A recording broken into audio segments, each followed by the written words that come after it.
Hi, everyone. Thank you for joining us today. We'll get started shortly. While you come in, we would appreciate if you could take the poll that's up on your screen right now and just briefly introduce yourself in the chat. Thank you.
One other friendly reminder is that if you don't see your role in the poll, please let us know in the chat. When you introduce yourself, we are limited to only 10 options, and we would love to have more options up here in this role, in this poll, but unfortunately we're limited to 10. So when you do introduce yourself in the chat, just let us know where you're joining us from and what you do. We would really appreciate that.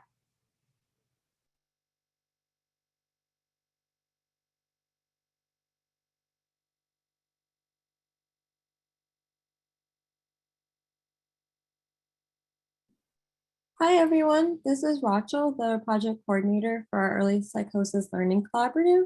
Again, please feel free to introduce yourself in the chat box. And now I just wanted to review a few housekeeping items with you before we begin. Next slide, please.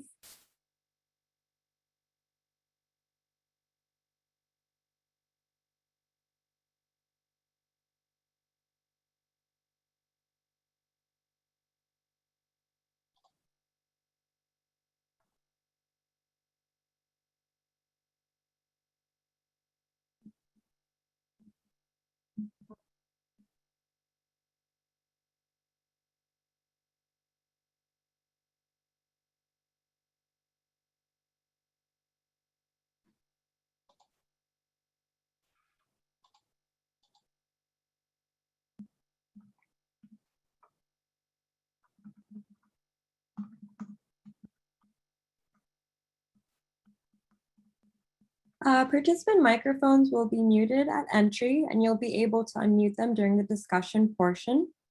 During the presentation, if you have any technical difficulties or questions about the topic, please use the chat box. And the session is being recorded and will be available for viewing at a later time on the MHTTC website. Those attending today's live event will be eligible to request a certificate, and more information regarding CEUs will be in a post-webinar follow-up email. And to reach us after the webinar, you can email newengland@mhttcnetwork.org. Next slide, please. And this slide provides a description of our disclaimers for MHTTC. Next slide, please. And these are some of Dr. Fran's disclosures. Next slide, please. And the MHTTC network uses affirming, respectful, and recovery-oriented language in all activities. That language is strengths-based and hopeful, inclusive and accepting of diverse cultures, genders, perspectives, and experiences, healing-centered and trauma-responsive, inviting to individuals participating in their own journeys, person-first and free of labels, non-judgmental and avoiding assumptions, respectful, clear, and understandable, and consistent with our actions, policies, and products. And with that, it is my pleasure to hand it over to Dr. Raquel Meshlam-Gately for introductions. Hey, thanks so much, Rachel, and good afternoon, everyone, and thanks so much for joining us today. My name is Raquel Meshlam-Gately. I am a psychologist from Beth Israel Deaconess Medical Center in Boston, involved with the New England Mental Health Technology Transfer Center. And from the poll, it is so nice to see so many attendees, as well as broad representation across several disciplines and community groups, from clinicians to researchers to people with lived experience and so many others. So I'd like to welcome you to today's webinar, which is part of an important series of initiatives we've launched through the New England MHTTC to address culturally competent care for people with serious mental illness. We'll be regularly updating these initiatives on our website, and we'd welcome any suggestions for other resources that we can provide. As I'm sure you're all aware, cultural factors have a range of implications for mental health practice, including access to care, treatment-seeking patterns, lack of trust and stigma, the nature of the therapeutic relationship, and issues of racism and discrimination. These considerations may be particularly heightened for those with psychosis and other serious mental illnesses. As a field, we're tasked with creating equal, culturally sensitive services for all. So to that end, I am delighted to welcome our colleague, Dr. Shadow Fan, to address this important topic with a particular emphasis on Asian cultures, which seems especially timely and relevant, particularly with all that's been going on lately, but also during this Asian Pacific American Heritage Month. So just a very brief introduction for Dr. Fan. Dr. Fan is a professor of psychiatry at the University of Massachusetts Medical School. He is the director of the Psychotic Disorders Clinical and Research Program and director of the Chinese Mental Health Program at the University of Massachusetts. Dr. Fan received his medical degree from Peking University and his Master's of Public Health degree from Harvard University. In addition, Dr. Fan obtained a master's degree in clinical psychology at Rosalind Franklin University.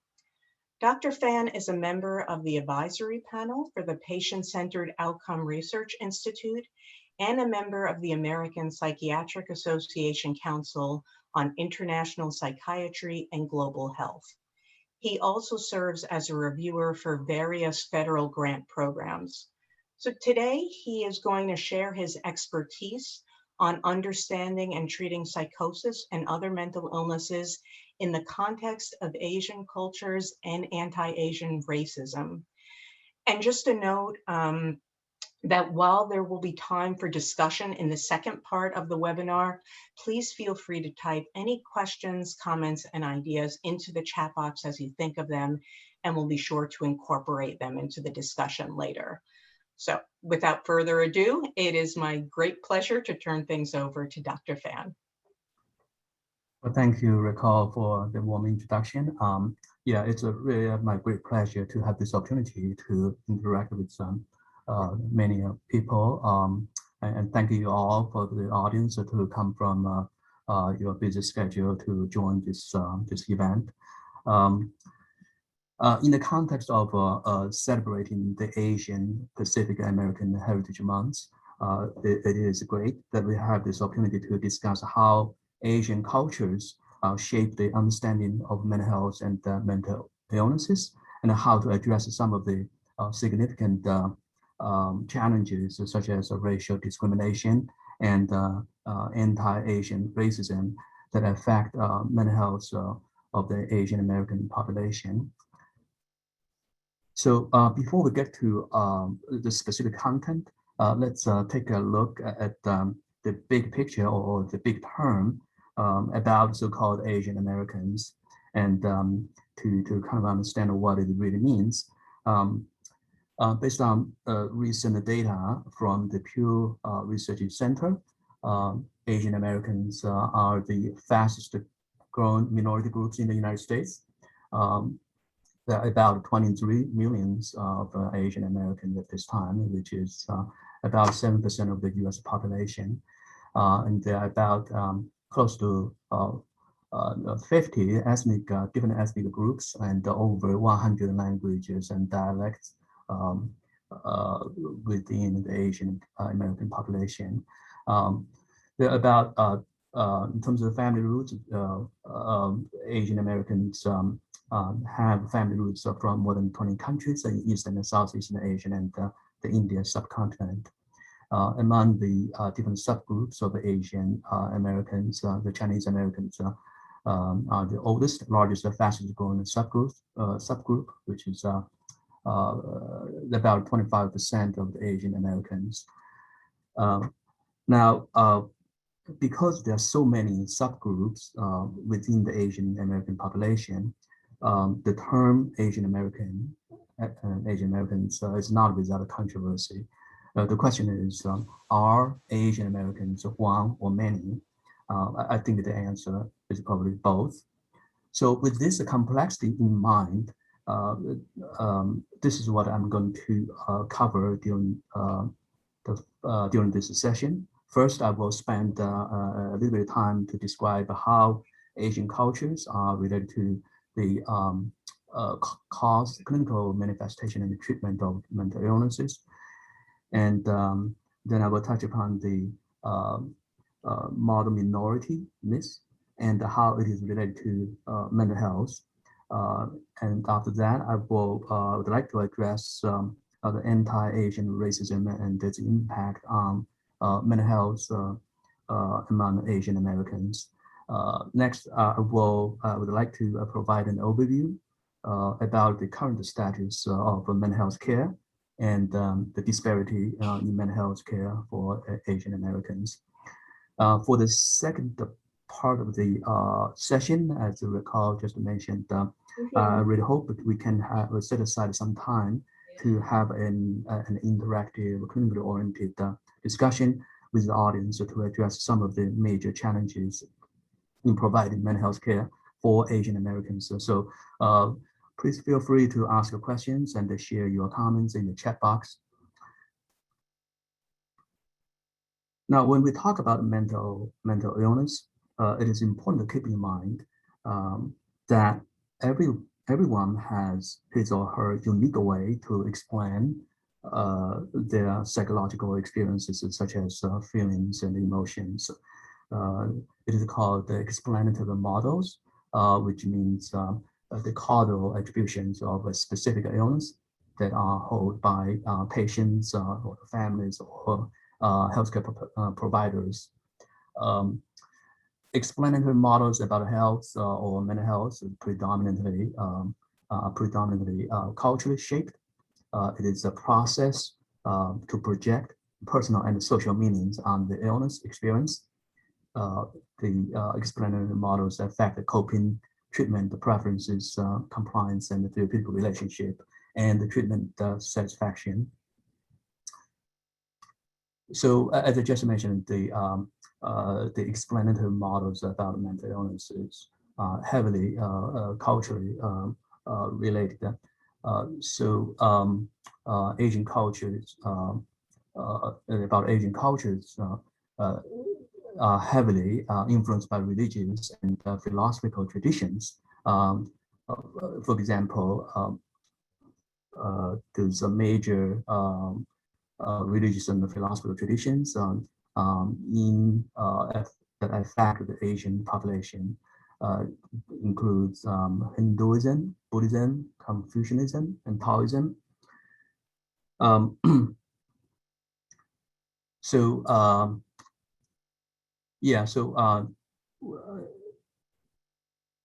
What I would like to spend the next few minutes to describe how those religious and the philosophical traditions affect our understanding, clinical manifestation, and the treatment of mental illnesses. Because of the time constraints, I would not cover Christianity or Islam during this session. Apparently, those are the two other major religions. So, first, I'm talk a little bit about the Hinduism and the mental illness. As we know, Hinduism is one of the most ancient religions, which predates 3000 BC. Some of the major beliefs within Hinduism, for example, illness is caused by violation of religious doctrines, and within Hinduism, there's also something called Ayurveda, which is a medical system originated from Hinduism, emphasizing the balance of three vital humors in the body. So with those beliefs, mental illness, in terms of the cause of mental illness, it is considered the God's punishment. So therefore, it will the individual who experience mental illness will, because it is considered God's punishment, so it will bring shame and guilt. In terms of the clinical manifestation, for those people who experience mental disturbances, they may tend to report somatic symptoms. With regard to psychosis, certainly we should keep in mind that when we do our kind of diagnostic work, we should keep in mind that certain religious beliefs and the perceptual experiences are considered normal, not clinically defined delusions or hallucinations. Now, in terms of treatment, those people who hold the Hinduism religious beliefs, they tend to practice meditation as a way to follow God's words, and also they may also choose other types of practices such as diet and yoga to rebalance of humors in the body. Now, Buddhism is another major religion in the Asian cultures, which Buddhism was founded in India about 2,500 years ago. Some major beliefs in Buddhism. Human life is full of sorrows caused by family deeds or one's own karma, which is the relationship between cause and effect. So to free from suffering, people should give up desires, greed, and ambitions. Those by doing so, it will lead to nirvana, which is a state of peace and happiness. With regard to mental illnesses, the cause of mental illness is considered as indirect proof of wrongdoing in the past, either for the past of the patient's own personal life or the wrongdoing of the family members. So this will bring the shame and the guilt to the patient who experience mental disturbances. So in terms of the clinical manifestation, people with Buddhism beliefs tend to accept the mental suffering in a fatalistic manner. Just like in Hinduism, when we evaluate patients, individuals who report those symptoms, we should be careful, but certain kind of religious beliefs or practices should not be considered clinical defined delusions or hallucinations. For example, the voices, people with Buddhism beliefs tend to report the voices from ancestors.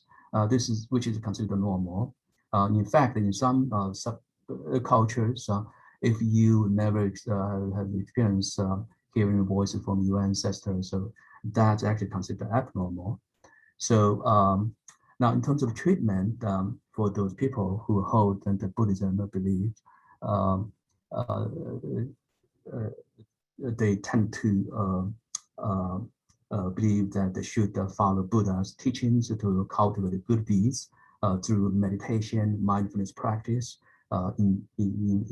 Through those practices, what the suffering could be relieved. Another major, probably more likely, more as a kind of a philosophical tradition rather than a religion, is Confucianism. Which was originated from the philosopher Confucius, who lived around 551 to 579 BC in China. The major beliefs included in Confucianism, those are a few examples here. Maintaining, for example, maintaining peace and harmony in society and the family, by practicing and respecting a hierarchical order. This is probably one of the most fundamental kind of beliefs within Confucianism, which fundamentally affect many people so daily life in China and other Asian countries. Confucianism also emphasizes collectivism, which put the benefit of the group in front of the benefit of the individual's benefit. So this is in contrast with the individualism in Western culture. Confucianism also emphasizes other virtues, including filial piety, fidelity, and the self-development, high moral standard, and scholarship. So, in terms of the mental illness, people hold the Confucianism beliefs consider a mental illness is a character defect or the character of weakness. So that will bring the sense of guilt and the shame. In terms of clinical manifestation, people who hold the Confucianism beliefs believe that negative emotions, disorganized behaviors, and in public considered not acceptable. So therefore, they tend to report somatic symptoms, and psychotic symptoms considered disruption of peace and harmony, and will make the family or the community lose face. So that will really bring in an enormous sense of guilt and shame. Now, in terms of treatment, people hold Confucianism beliefs emphasize self-control, just be strong, and the healthcare providers are considered an authority figure.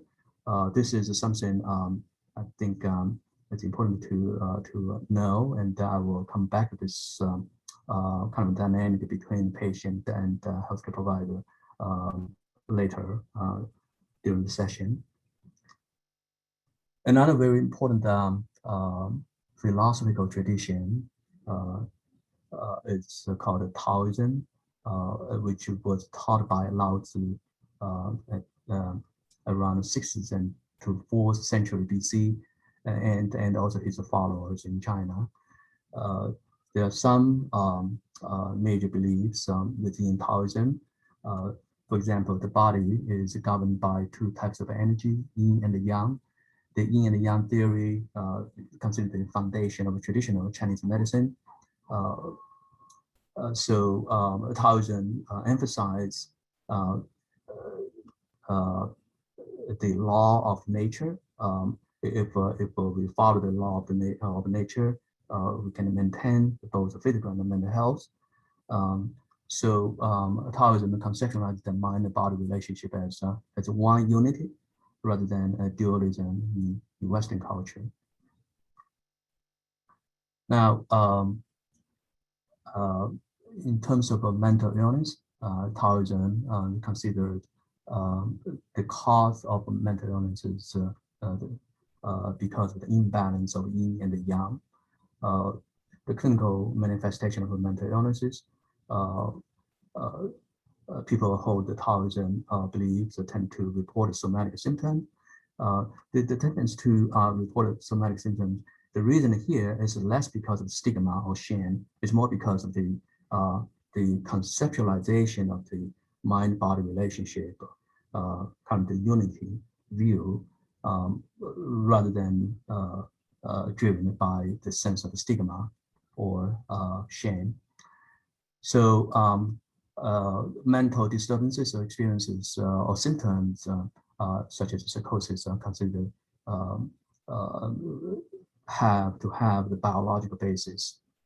So therefore, the treatment for those people who hold the Taoism beliefs, the treatment will focus on the kind of the rebalance between the yin and the yang through some movement exercises such as Tai Chi and the other type of the body movement exercises, or through acupuncture, massage, and the herbal medicines. So,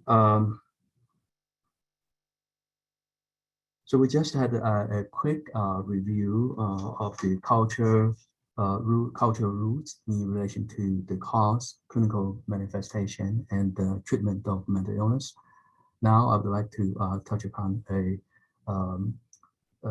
stereotype term associated with Asian Americans that's called the modern minority.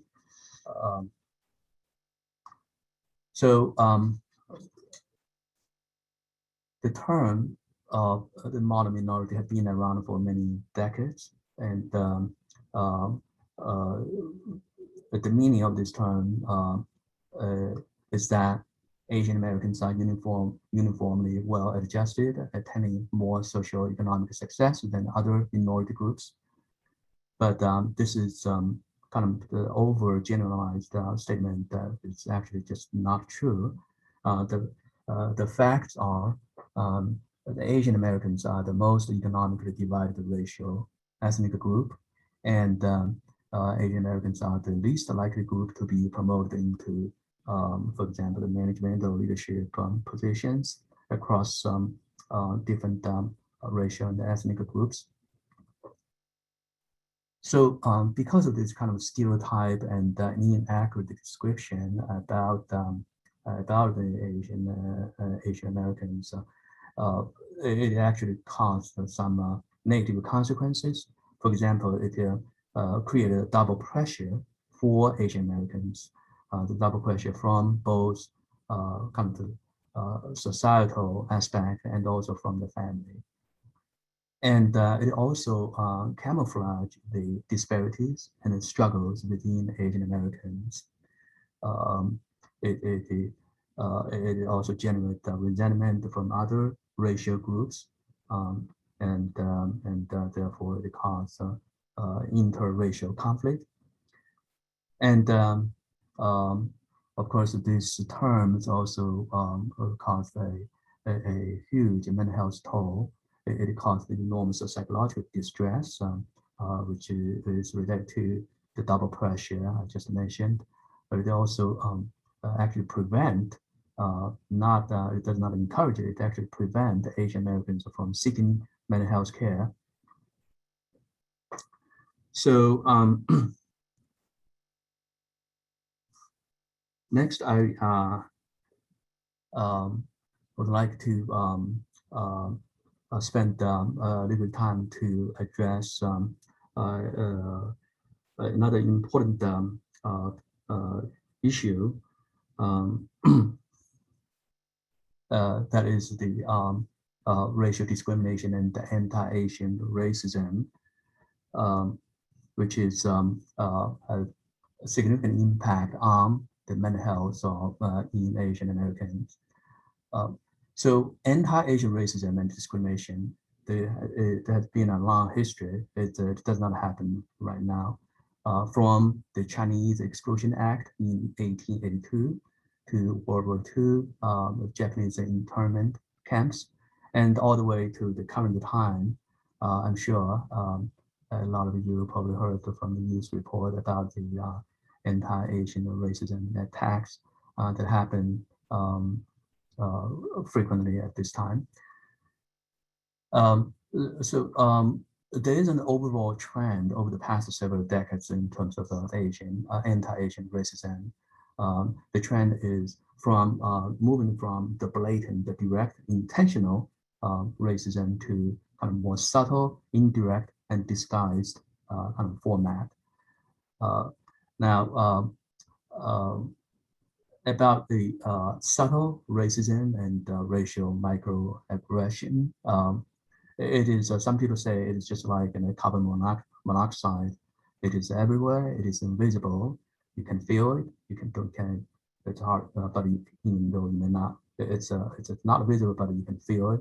It is harmful, and it is so common and innocuous. and it is very hard to measure and quantify. It is easily dismissed by perpetrators. Another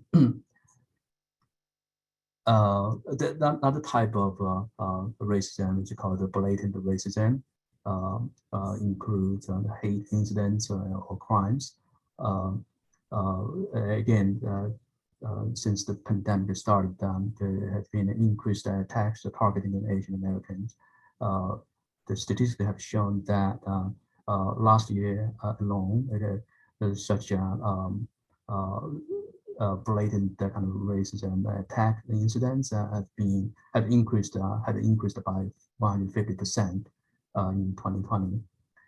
So the reason that we talk about racism, here it is because racism is a driving force of the social determinants of health in general, and it's now considered as a public health crisis.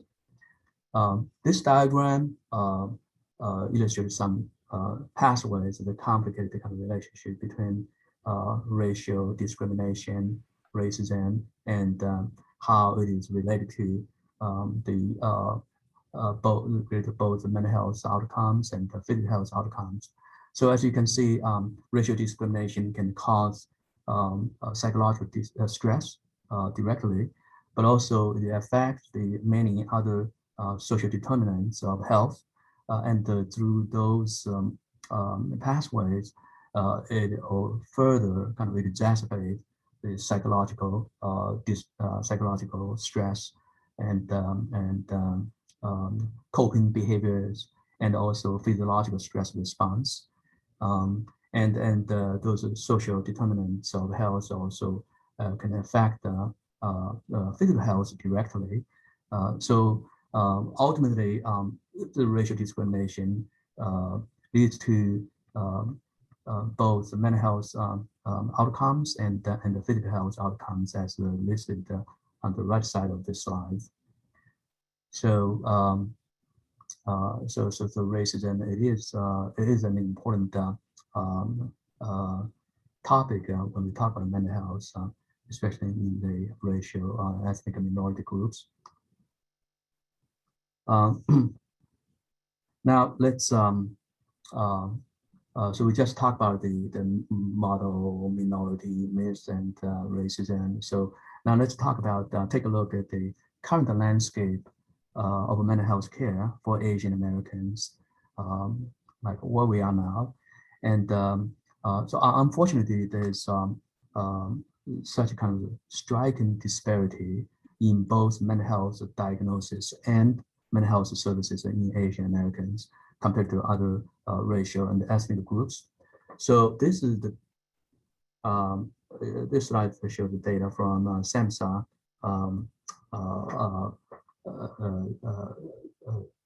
statistics, which was published in 2015. As you can see, across all different the major racial and ethnic groups, the Asian group has the lowest mental illness diagnosis in the past year among adults. So this is kind of a aggregate data from 2008 to 2012. So now this slide shows that among people who carry the diagnosis of mental illnesses, this slide shows how many of those people who actually received services. So as you can see, again, for those people who carry the diagnosis of mental illnesses, Asian as a group have the lowest rate that receive mental health services. So we actually, a few years ago, we did our own study comparing mental health, mental disorder diagnosis and treatment between white and Asian patients in a large academic general hospital using patient registry data. Um, so well, the results were published in Asian Journal of Psychiatry. So what we did, those are the kind of the selection criteria for the study sample.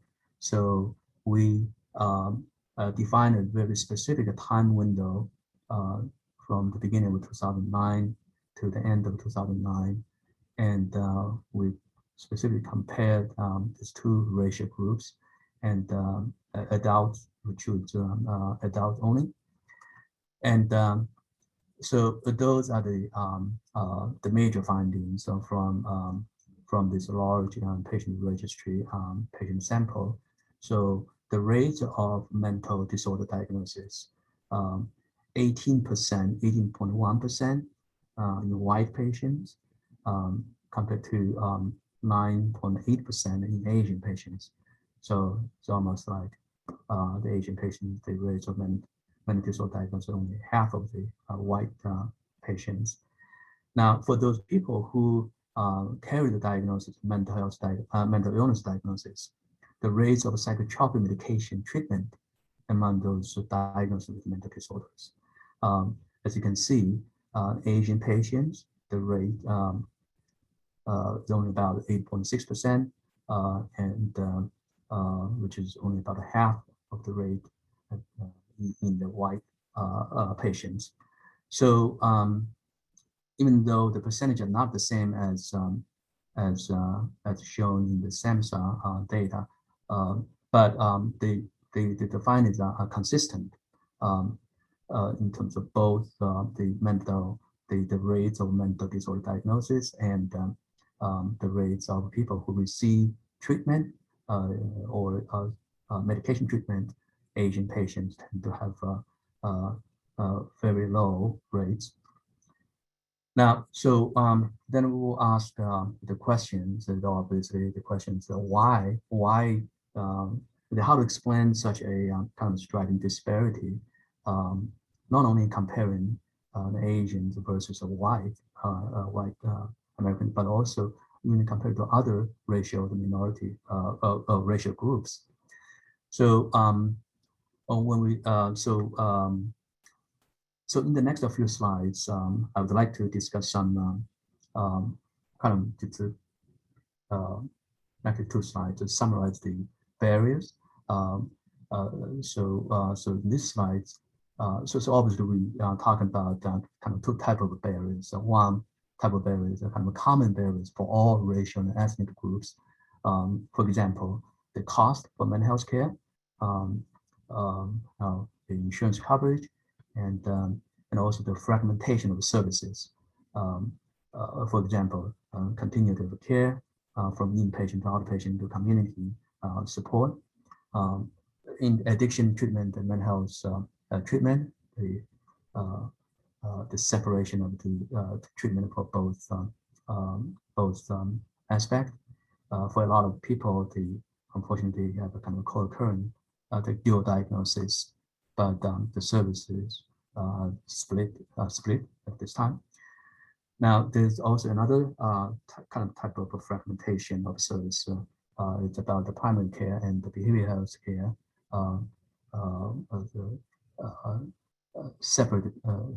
being separated. Even though at this time, I think we really try to push and promote the integration, primary care and behavioral health care integration. Of course, another issue I think it's everywhere, and it affects all different racial ethnic groups. That is the lack of availability of services. Now, what I want to emphasize more is about some unique barriers for racial and ethnic minority groups to receive mental health access and receive mental health care. Those unique barriers also affect Asian Americans. So one is about the cultural explanative model about the disease, as we introduced earlier. The second one is about the stigma and the stereotypes. We just when we talk about the different religious and philosophical traditions. We kind of provide some explanation that where and how the stigma and the stereotypes and where they come from in terms of cultural roots. And so this, in general, this is enormous sense of stigma and the stereotypes about mental illnesses is considered a major barrier for people to receive mental health care. Another type of barrier is the mistrust and the fear of treatment. This is also related to the next barrier, that is the racism and the discrimination, both at the personal level and the structural level. For example, related to the healthcare system. And another type of barrier is obvious. I think we as healthcare providers, we know it very well. It is the differences in language and communication.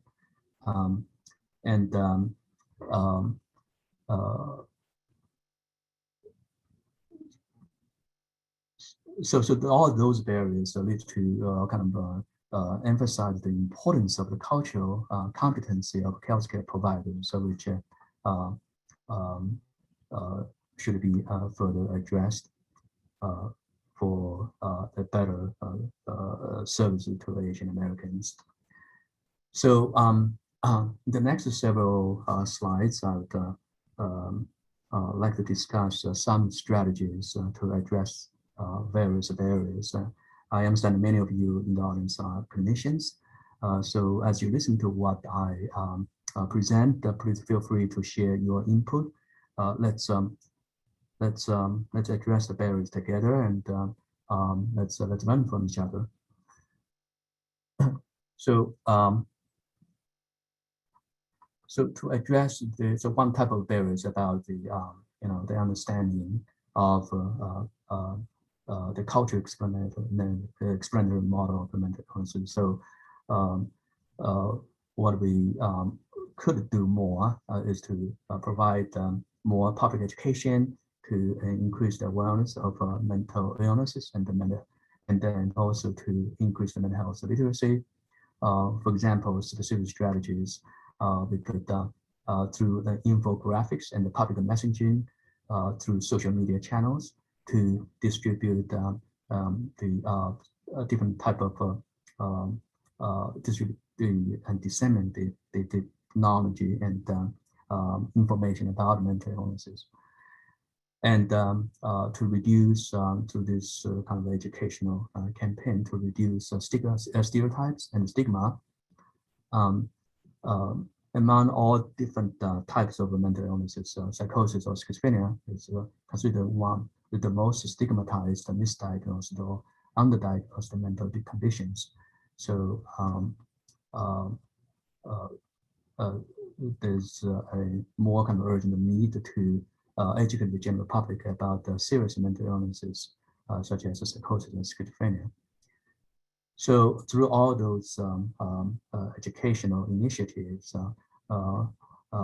hopefully we can help the general public of Asian Americans to kind of develop that biopsychosocial formulation of mental illnesses.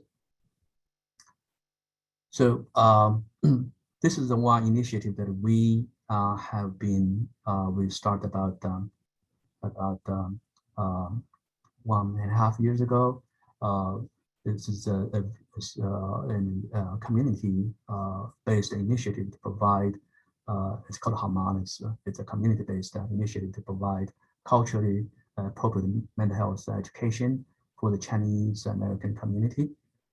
So one of the strategy initiative, kind of specific initiatives with this program is to share the stories from those people who with the lived experience, because very often we found the real story from real people, from people who suffer from mental illnesses, is probably the most powerful message. So we share the stories and spread the mental health the knowledge through different platforms, including different type of social media. And we also do conduct a survey to within the Chinese American community periodically every 6 months. So this is an ongoing project, which are led by some students and also our staff members. Now, another strategy is to how to improve the access to services for Asian Americans.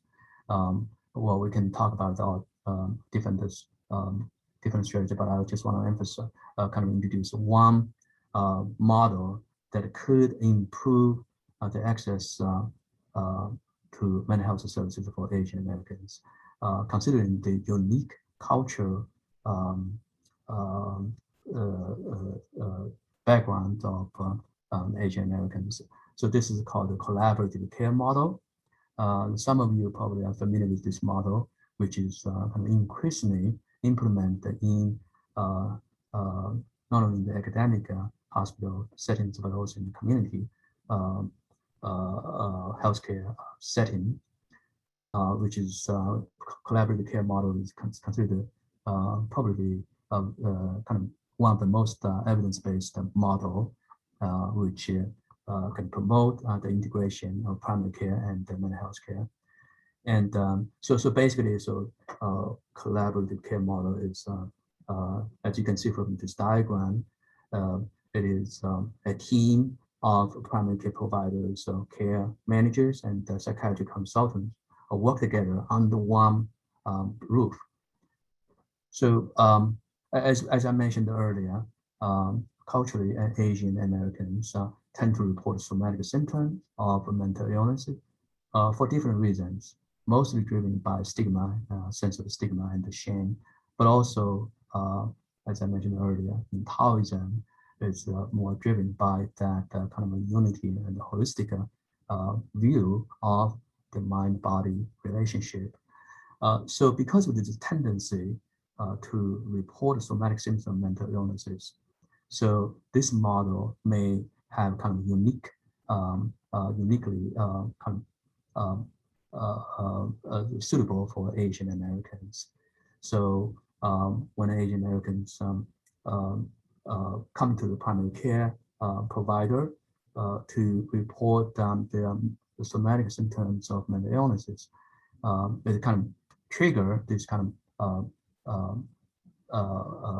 team kind of structure, and this is probably could be considered as a gateway for Asian Americans who suffer from mental illness, who before they kind of even realize they have mental illnesses, or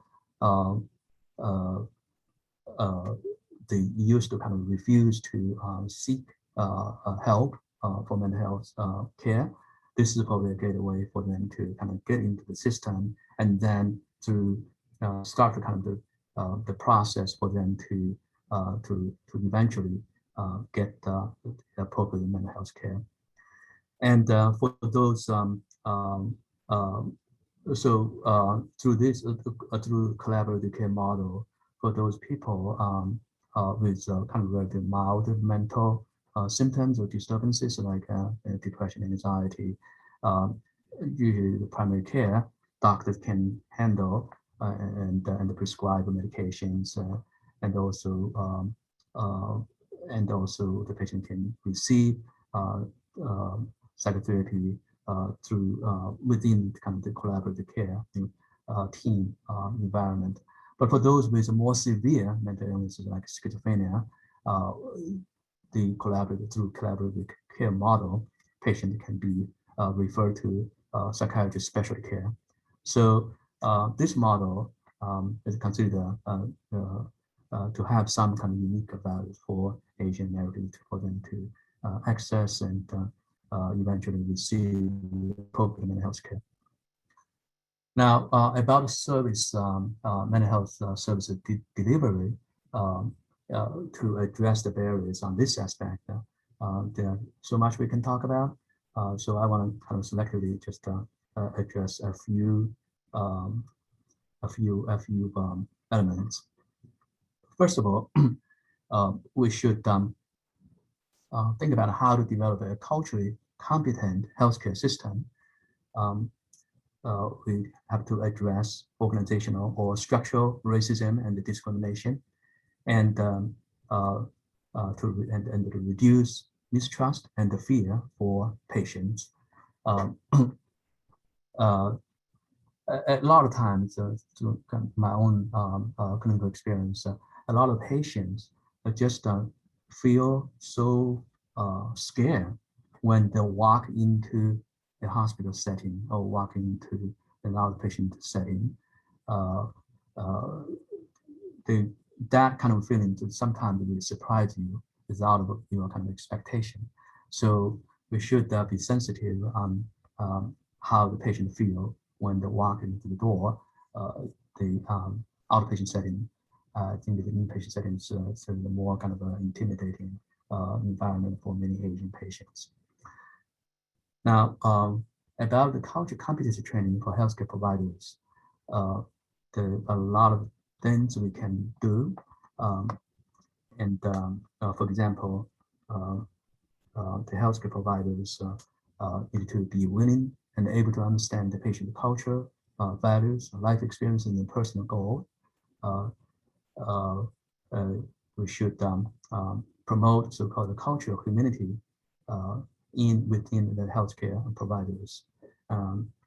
That's considered a kind of a lifelong process, educational process for healthcare providers to be able to appreciate and to respect the culture of patients and the cultural background of the patients that are different from their own cultural background.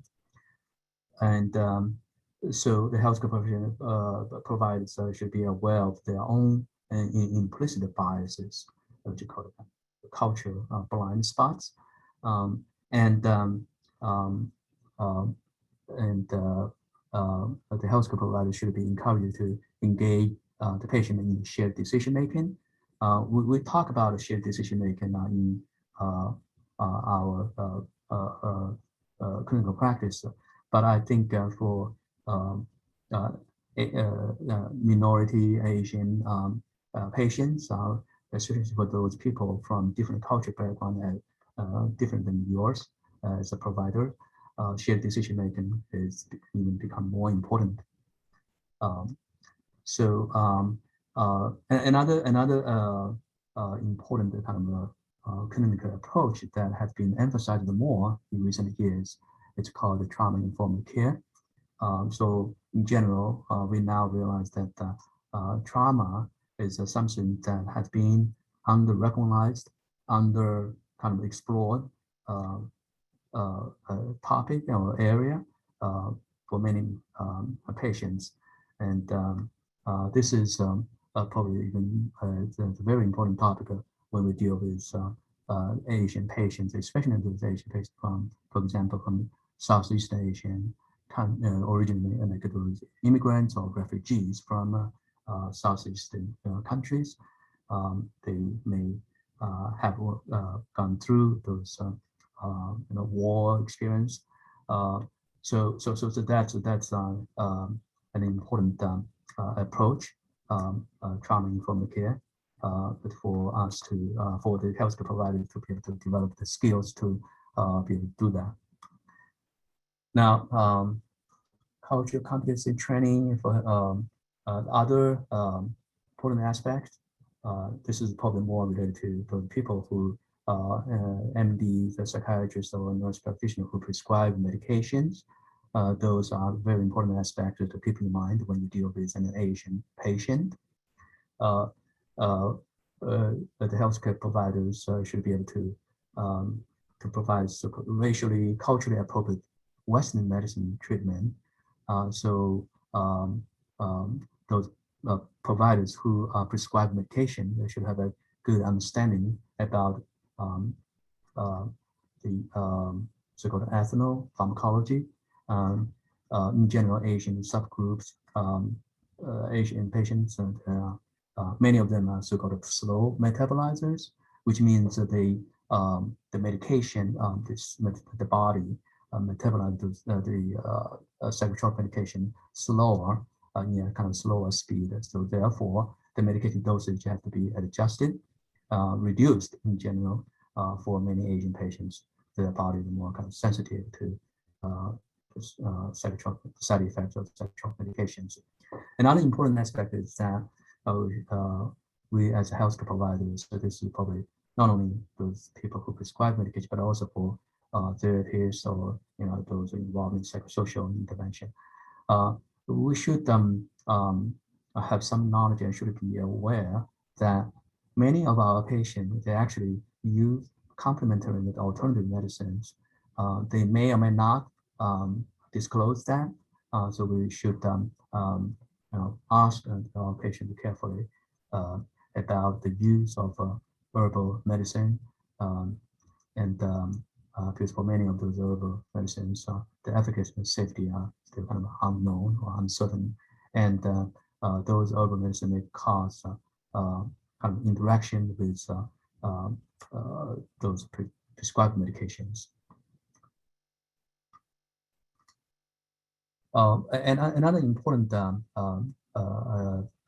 issue when we, in terms of the service delivery for Asian Americans, I think many of you, if you have Asian patients, and you may have noticed that in general, Asian patients have a poor treatment compliance, especially when it comes to medications. So the reason for the poor treatment compliance, especially for related to medication, is that kind of general attitude towards Western medicine. Many Asian patients hold a belief that Western medicine is toxic, and also at the same time, they hold another kind of misconception about herbal medicine. They believe that because the herbal medicine are natural, so they are non-toxic, which is this is the misconception, which is not true. And though some specific strategies to address the medication compliance or treatment compliance in general, those strategies include medication education. So we just need to provide more detailed information about the purpose of medication, and also to kind of reduce the fear and the misconception, and correct the misconception about the Western medicine. In general, we should start low, kind of taking a start low, go slow approach, and could also promote the long-acting injectable medication, the use of long-acting injectable medication. For example, we now have quite a few long-acting injectable antipsychotics for psychosis and schizophrenia, which could be very helpful to address treatment compliance for many patients, Asian patients with serious mental illnesses such as schizophrenia. Now, as a clinical researcher myself, I have noticed a phenomenon that over this many years, I rarely have Asian patients to participate in my the clinical trials, and that's just I think again reflect the kind of general fear in trying even those FDA approved medications, and not to mention the fear to try experimental medication. So so that's why we rarely have Asian patients participate in our clinical research to test those novel treatments. So therefore, the FDA recommended dosage may not be suitable for Asian, because all those kind of pivotal clinical trials done almost in non-Asian patient. So whatever the FDA recommended dosage may not necessarily suitable for Asian patients. So I would always try to encourage more Asian patients to participate in clinical research, but it's just not easy. Now, in terms of patient outcome research, we just need to increase patient outcome research for Asian American. Overall, just very limited data about the patient outcome assessment for Asian Americans in the mental health field. So as we celebrate the Asian and the Pacific American Heritage Months and reflect on our great achievements and the enormous challenge that we face, it is important to appreciate the importance of mental health for Asian Americans. So this is just kind of my some reflection on the importance of mental health for Asian Americans. So mental health is a wellspring of thinking, communication, learning, and resilience and self-esteem. It is the basis for successful contribution to family, community, and society. It is a fundamental to overall health and productivity. And it is just so important for Asian American to integrate into mainstream American life, or so-called American dream, that we all Asian Americans try to kind of realize. But before they want to realize the American dream, I think I would really hope through our effort to help them to realize the importance of mental health in their daily life, and for them to integrate into mainstream American life. So this ends the didactic portion of the session. So I'd like to leave some time for our interactive discussion.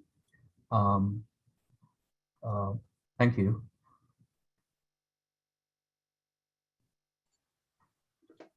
Yeah, thank you so much, Dr. Fan, for this incredibly informative, helpful, and important presentation.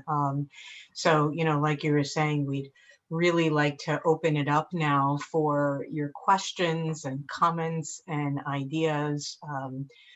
I have so many thoughts, but we want to make sure to leave room for everybody else's comments, and we are definitely really hoping to learn from one another. One thing I just wanted to point out that I saw in the chat, Bonnie Richardson posted about the 12th annual Asian American Mental Health Forum on June 5th. So thank you very much for that information and for the invitation to that. But I'd encourage everyone to unmute yourself to ask questions or share comments, or if you're more comfortable, you can post them in the chat.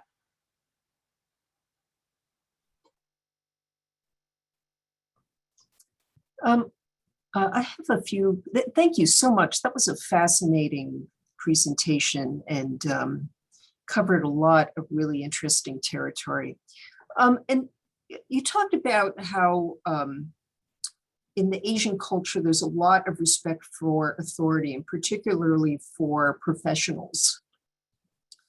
I've found in my experience, one of the toughest situations I've been in a few times, it's happened with Asian families, it's happened with families from traditional cultures from all over the world, is that sometimes there's a clash of different types of authority. So when there's so much importance to the family often will say, in the face of a crisis, like let's take, for example, somebody who is at very high risk of suicide, perhaps a person who is very psychotic and suicidal at the same time, and having command hallucinations to harm themselves, the most extreme situations. So in a traditional culture with the emphasis upon the family and the cohesiveness and the devotion, there's the parents will often say, we can handle this. I'm going to sleep in my son's bedroom and not let him out of my sight for a moment. And of course, in our American system, we can't ask a family to be a hospital, right? We have a professional obligation to hospitalize somebody who is of such an extreme state of risk. I wonder if you could comment on that kind of really particularly difficult situation. Yeah, yeah. So I'm glad you mentioned the role of the family, because that's something I kind of missed in my talk. Yeah, so in Asian culture in general, family plays a very important role, and so we just talked about the Confusionism and the filial piety, all those things. So in terms of mental health care services, excuse me. Yeah. So the role of the family is kind of like a double-edged sword. So on the one hand, we found that the family is very much involved in, especially for a child, like for a young person. Have seen the Asian patients, the family is so much involved and provide a lot of support. So it's good on the one hand, but on the other hand, sometimes it's just it's like it involves too much, and to the point that interfere with the decision. So that they basically kind of tend to make the decision for the patient in terms of the medications or whether or not the patient to receive certain type of services. So what I do is I usually will, knowing that the different understanding and different kind of culture in terms of the role of the family can play, I would provide some education to the family when they are, you know, and they kind of lay out the difference between Asian how the family play a role in, let's say, in other countries and also in this country. So I will kind of give you one example. Like in China, when the patient receives certain procedures, clinical procedures, but also when the patient is involved in clinical research, the patient has to sign, the family has to sign the consent form. That's not the case in this country. When in our clinical studies, we don't, unless the patient has a guardian, otherwise we will not ask the family, the parents to sign the consent form, right? So we'll just provide more education to emphasize the good part, the support, emotional support, and the financial support, all other support, but also to kind of explain the boundary and that usually I think it eventually kind of work out. Thank you. Doctor, I have a question. Right now, I'm working with a 21-year-old, about 20. He's been in our clinic here in Twinsburg. He came to us through our first episode psychosis program.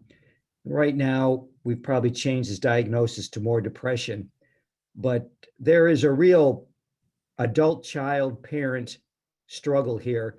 And much of it is his perception for how he thinks his parents perceive him and how he perceives them as far as old Chinese, and that his parents won't accept his kind of developing more liberal aspects, and how he finds himself, at least from what he believes, cast into his words, a stereotypical Asian young adult, meaning my parents have these expectations about school, about education, and he doesn't necessarily want to go down that path.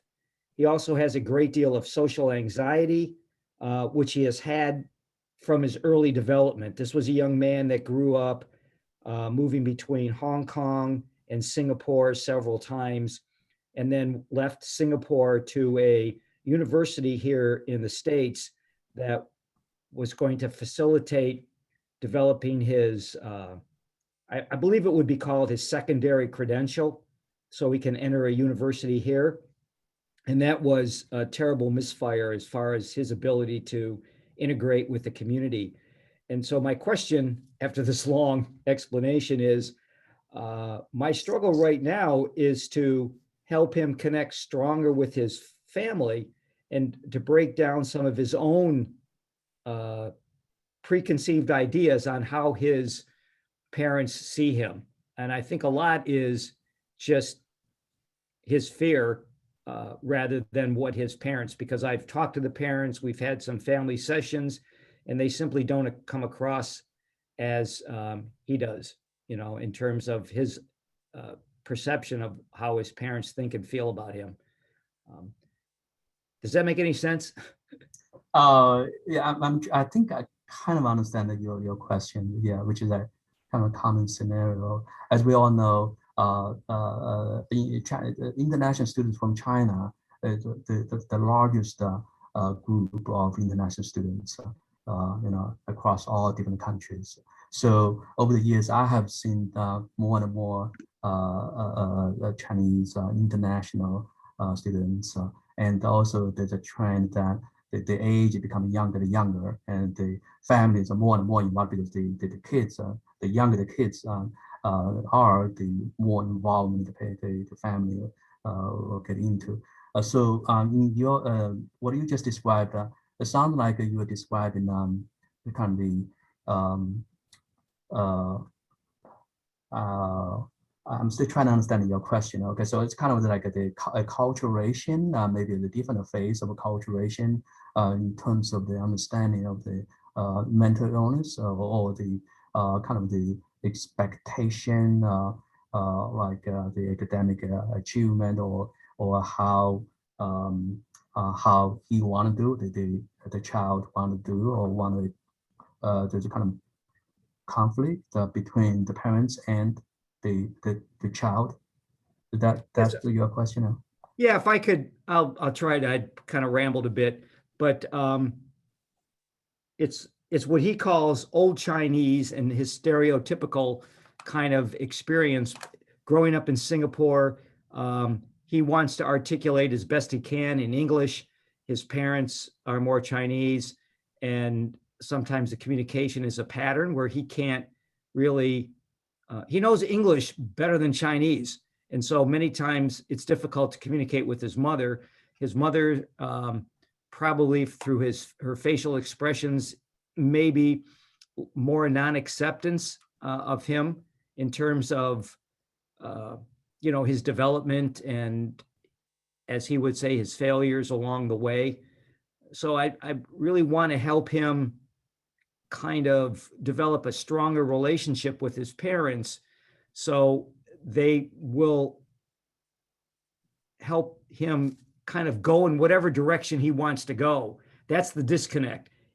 You know, he's struggling where he's not making another move because he feels his parents won't understand, while they're also saying, no, if he wants to be an artist, that's okay. If he wants to do this, that's okay. We just want him to do the best he can in whatever he decides to do.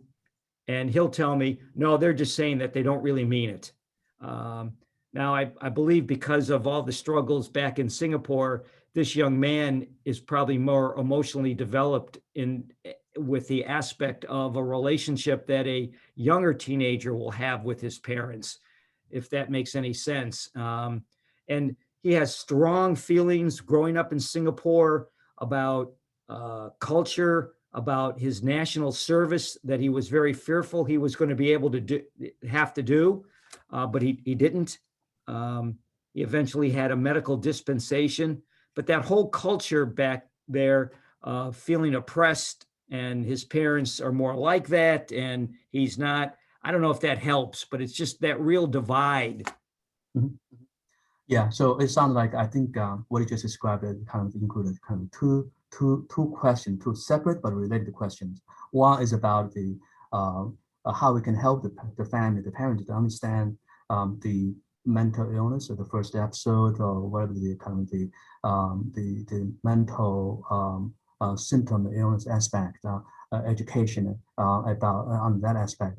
But also there's another aspect which is very common, and it's about the parents kind of, this is also kind of Confusionism or related, kind of emphasize on the scholarship and the self-development. So very high expectation in terms of the personal achievement or the academic achievement. So I think we just need to kind of probably educate the parents or help them to kind of come to a common ground on both aspects. Okay. It sounds like I think the child and the parents have a different understanding on those two separate but related aspects at a different level. So help them to come to common ground on those two aspects. This is a common scenario. Is it okay? And those two things I think that go together, because the high pressure, that pressure and expectation very often kind of exacerbate the mental symptoms and depression or even psychosis. Yeah. Okay. Okay. Thank you. Okay. Thanks. We have some questions in the chat. One is asking, can you talk a bit about how it would be apparent to a family that a clinician has adopted the culturally humble lens? How would I know someone was doing that? What would I hear them saying to a family, or how in general would they be interacting with them? I'm sorry, Raquel. So I don't think I followed the question. So the first part, the clinician, the question was about the clinician and the different cultural background. Can you repeat the first part? Sure, happy to do that. And by the way, I see this is from Margie Somerville. If you want to ask yourself, I could let you unmute yourself, or I'm happy to do it for you. Oh, I can ask it. Thank you. Yeah, I was really, this is a question that I think I struggle with, and I know that some other people struggle with, is we really want to have that, culturally humble approach. And we struggle with really knowing what that actually is in terms of how would a family know that we were actually doing that? Like, how do we bring that into the room to a family? Okay, so you're talking about the so-called culture of humility, right? Yes. Okay. Yes. Yeah.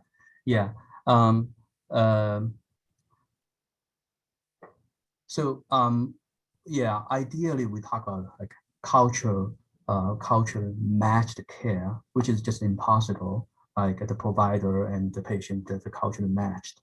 So now we're talking about the culture appropriate care, which means the provider and the patient may come from different cultural backgrounds, but it's just important for the provider to be able to appreciate the difference and the respect of that difference in terms of the cultural background between the provider and the patient.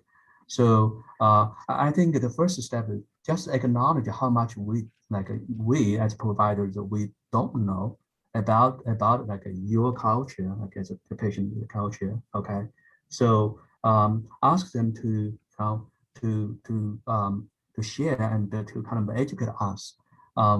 So very often when they realize that we really have that very sincere in terms of our attitude to be willing to learn, to open-minded to learn their culture, you may still not fully understand and or you may disagree, right? But we want to kind of agree to disagree, right? Agree to disagree. So as long as we let them understand that our kind of approach and attitudes, and I think that to at some point they will understand that we really want to open-minded, and we really want to learn, and even though we still don't know everything, or we may not necessarily agree, but we kind of agree to disagree in a very respectful way. I think at least will let them feel less like fearful or like less kind of frustrated, and hopefully can find a kind of a common ground. That kind of the common ground. Again, it's not necessarily means that you agree or agree completely. It's just the common ground that we can work together. Thank you. Thanks. Another question here from Michael Argeni. And Michael, if you want to ask the question on your own, you can, or I'm happy to ask the question for you. I'll go ahead and ask the question. It says, a significant portion of my patients are LGBTQ. I was wondering if you could speak to how mental health and different values from different communities might impact their integration of sexuality into well-being, and therefore how I might support that as a white physician. Mm-hmm. So are you talking about the LGBT in the Asian population?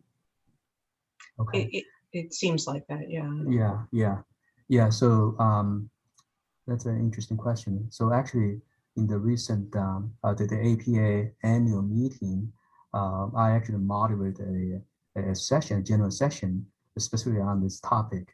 So there are a group of actually LGBT the Asian providers talk about it's on the same topic. Yeah. So it's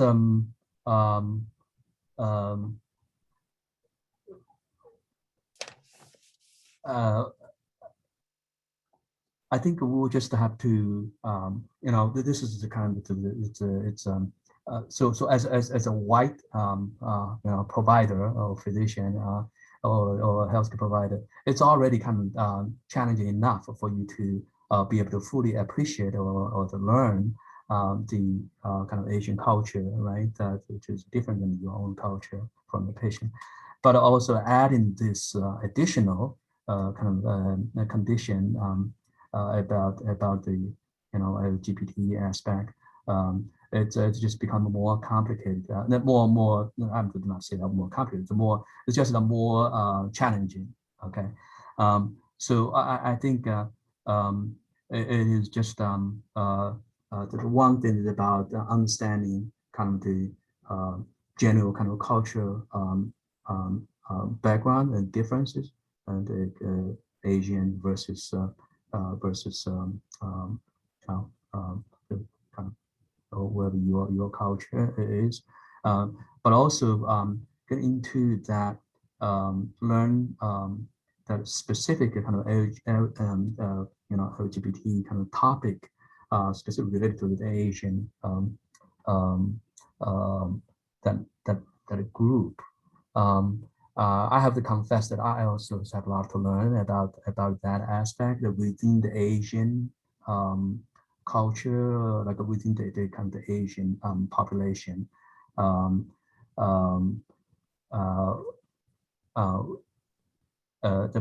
think it's just need to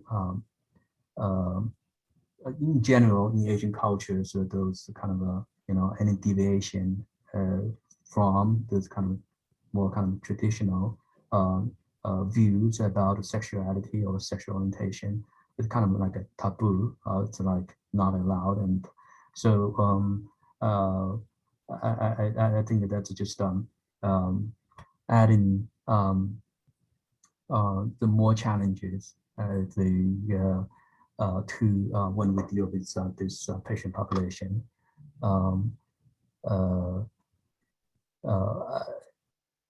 Yeah, I have to confess that I have to also learn about this piece, the LGBT piece.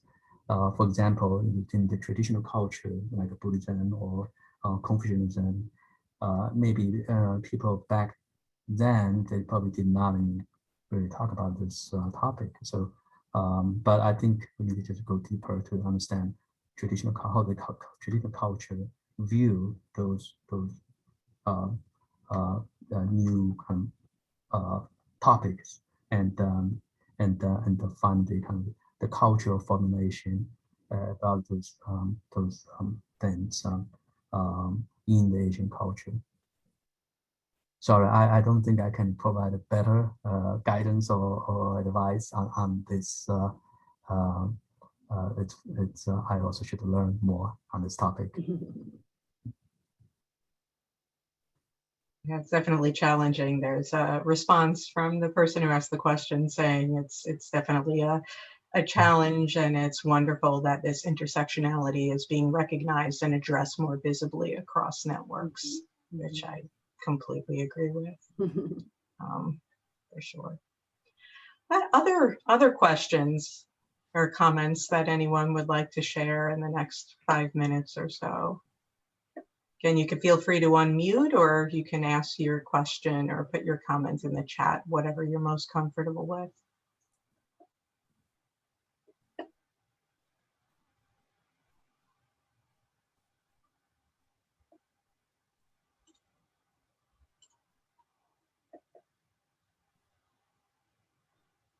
Would I be able to ask another question? Of course you can. Thank you. So, Doctor, in thinking more about the person I just described, I guess you could help me or others. I'm familiar with Chinese American families that my children grew up with, and this particular family, I'm not sure if what the patient tells me as far as what you would call affectual ties, the way the family expresses emotion. He describes it as one of distance and more intellectualized, and he's describing himself as needing more nurturance and did not ever receive that. So I often struggle to wonder, is this still part of his thinking pattern, or would that be a traditional family? I know from being Italian, there are some that are very hands-on, very warm, and there are others that are very, distant. It just depends more on the individual family. Can you share briefly about what these parents who might be in their 50s would be like generally, as far as hands-on, affectional ties, playing with their children? He does not describe a lot of that, but a lot of conflict in his growing up with his older brother, about 7 years older than he was. So he sees more of the anger and distance than the kind of warm, fuzzy, so to speak. Yeah, yeah. So I think in terms of the kind of the parents and the child relationship, it also depends on the what kind of a so as it sounds like the parents also kind of move around different Asian countries, Right. right? So it's all again it depends on their how much they kind of still stick with the kind of traditional Asian or Chinese culture. In the very traditional culture, Chinese culture, yeah, it's which is kind of mostly affected by, influenced by the Confucianism, that emphasize that kind of hierarchy, which is kind of back to the concept of the family. It's really kind of like a codependence kind of relationship. So Okay. so the child, the parent feel that responsibility, to even in like for example, you go to college. Most parents will feel like if they are obligated to pay the tuition, which is not the case in this country, right? Right. And but on the other hand, I think that the expectation is that when I'm getting older, and like you are responsible to take care of everything for me. So that kind of codependence and within the family has a very clearly defined roles. Even like if the oldest son, the male female also different. The order of the like a sibling, like the oldest versus the youngest, also the roles or expectation also very different. So that's a more kind of the very kind of more traditional way in terms of defining the family, the role within the family. So it I think it depends. I have seen some families like still kind of stick to that very traditional kind of Okay. cultural value, but some family now it's kind of more it's the cultural relation and more like the family relation in this country. Sure. Yeah. Thank you. That's real helpful because I am seeing the parents tomorrow, so I might spend a little more time with them describing what it was like when they grew up and all those kind of messages. That's very helpful. Thank you. I Yeah, and appreciate also it. understand the expectations Right. from either side. Okay. Mhm. Thank Yeah. you. So that yeah. I think I'll just, given time constraints, I'll ask one more question that appeared in the chat that maybe you can just briefly address, Dr. Fan. It says, how do children of parents who immigrated here and now have assimilated to American culture and the American dream confront or work with the complexity and loss of culture? It might not be a brief answer. That's the question. Well, can you answer again? Sure. It says, how do children of parents who immigrated here and now have assimilated to American culture and the American dream confront or work with the complexity and loss of culture? So this is about the children to confront with the parents. Yes.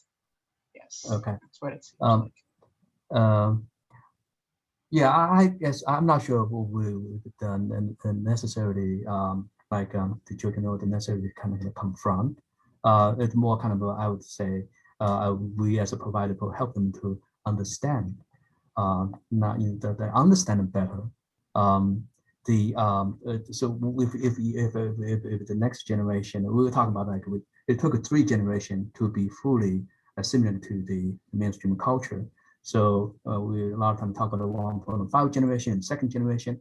So when you kind of more assimilated to the mainstream culture, now you kind of look back and you probably want to kind of have a better understanding, reflect how the cultural difference. You respect the difference more, understand the difference more, rather than confronting.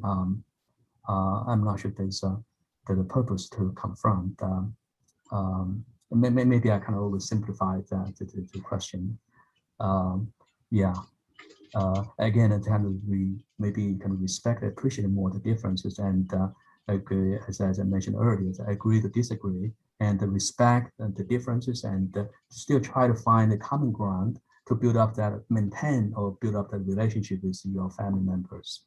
Because in the end of the day, no matter how different, the views and generation gap in terms of the culture or other aspects, they're still your parents, they're still your grandparents. You still want to kind of build up that relationship. Absolutely. Thank you so much, Dr. Fan. Again, this was an incredible presentation, and we're getting very similar comments in the chat as well. And I also really appreciate Bonnie Richardson's comment here in the chat for just appreciating everyone in attendance here for seeking to learn more and educated yourself. Your clients are lucky to have you. I Absolutely also want to agree. thank you all. Yes. Okay. So, Right. Rachel, if you can just briefly go over our housekeeping slides at the end, then we'll wrap up. Yep, thank you all so much for attending today's webinar, and you'll be receiving an evaluation form right afterwards. And we also have a few upcoming events, and please feel free to register on our website if you're interested. Thank you all again. Yes, thank you so much. Thank you.